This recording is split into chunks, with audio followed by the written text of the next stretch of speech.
انسي اي وصفة كنافة عملتيها في رمضان وسجلي وصفة الكنافة دي عندك. كنافة النهاردة كنافة بلدي بتاعت زمان، هنحضرها بطريقة سهلة وبسيطة ونتيجة ممتازة، وكمان هنسويها على عين البوتاجاز من فوق ومن غير فرن ولا شربات ولا خامات اصلا.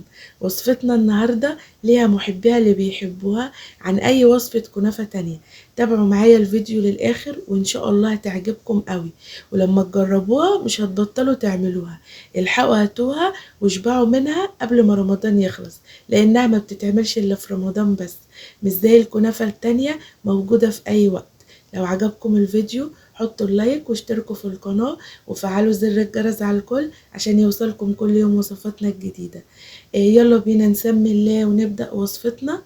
معايا نص كيلو كنافة بلدي من عند الكنفاني كده. الكنافة اللي هي تلاقي الراجل واقف كده ماسك القمع وعمال يلف ايده كده بيها وينزلها، بتستوي على الفرن البلدي. هنجيبها لازم تكون صبحة وطرية معايا، مش زي الكنافة التانية هنحطها في الفريزر ونطلعها، لا دي بتيجي صبحة طرية سخنة من عند الراجل نشتغل فيها على طول. بنبتدي ان احنا نفككها من بعضها كده زي ما انتوا شايفين علشان ما تبقاش مكتومة معايا.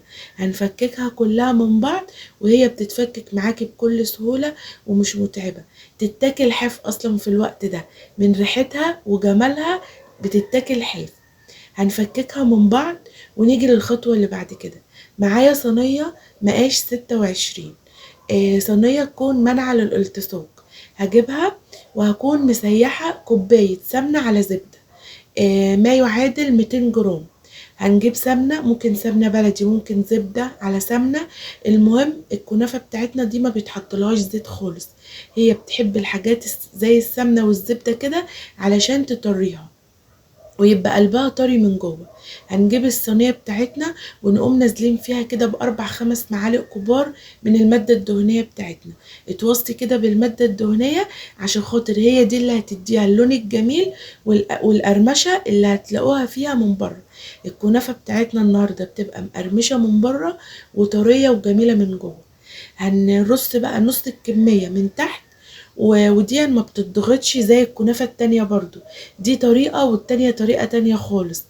اول دي ما بتتعرض للنار بتلاقيها تحن وتقوم تهبط لوحدها، مش زي الكنافة التانية نفضل نضغط نضغط ونجيب صينية تاني ونضغط، لا دي اول ما بتتعرض لدرجة حرارة بتلاقيها هبطت واتمسكت بقى وبقت متساوية. خلاص رصيت نص الكمية في الاول، هقوم جايبه برضو حاطه كده خمس ست معالق كبار من السمنه على الزبده اللي انا مسيحاها زي ما انتوا شايفين كده. اديها ماده دهنيه كويسه هتديكي نتيجه ممتازه.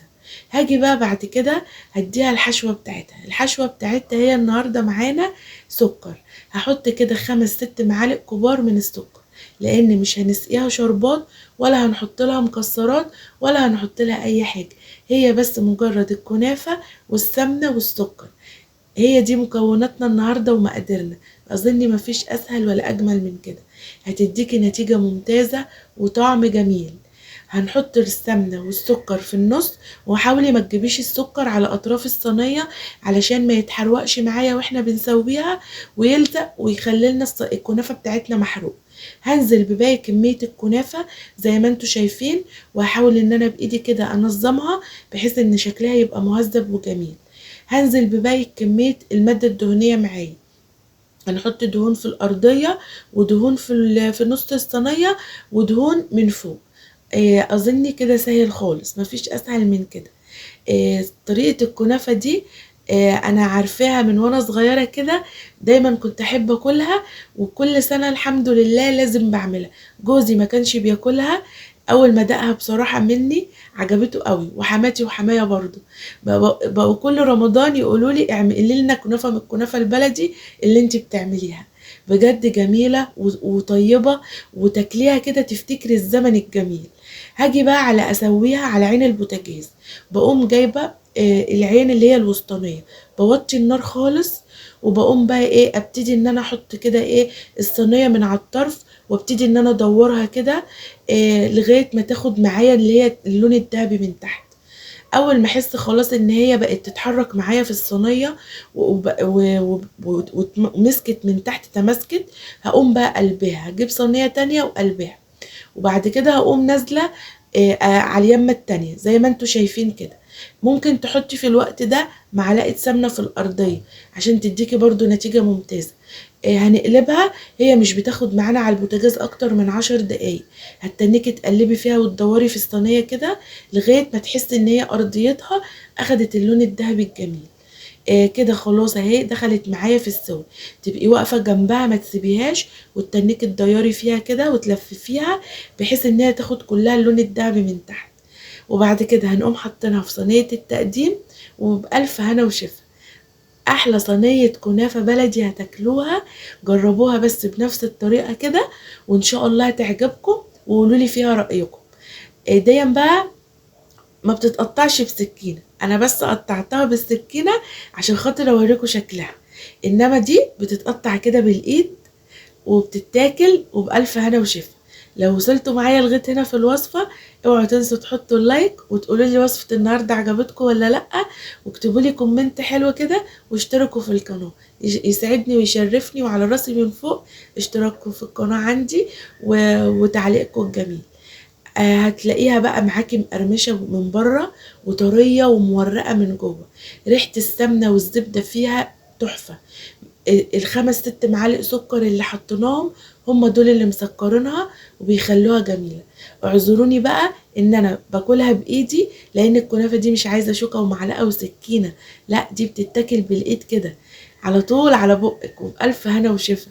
جربوا الطريقه دي وقولوا لي فيها رايكم. ان شاء الله تجربوها. كل اللي هياكلها من ايديكم هيسالكم انتوا جايبينها منين وعاملينها ازاي، وهيسالوكم على الطريقه. اتمنى الوصفه النهارده تكون عجبتكم ونالت رضاكم. هستنى تعليقاتكم الجميله واللايك ومشاركه للفيديو عشان عدد كبير من حبايبنا يستفيد. لو عايزين تسالوا على اي حاجه في الوصفه اكتبولي في التعليقات وانا من عيني هرد عليكم. وصفتنا النهارده ما فيهاش مقادير، هي بتتعمل كده بالبركه وهتطلع معاكم احلى صينيه كنافه. اتمنى الوصفه تكون عجبتكم ونالت رضاكم. دمتم في رعايه الله وفي حفظه وفي امان.